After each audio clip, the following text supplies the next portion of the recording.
నేనంతా చూశాను. I love you.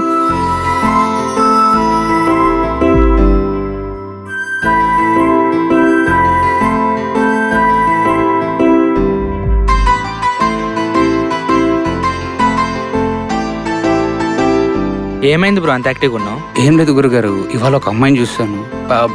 అమ్మాయి కాదండి, అయస్కాంతం. ఆహా, ఆటగాడివే.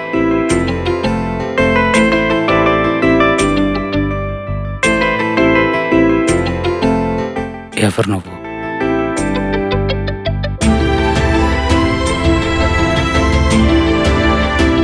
Because you are ever conscious. Impressed. oops. ఇలాంటి వాళ్ళు ఎంతమంది చూడలేదు, సంకనాకిపోతారు.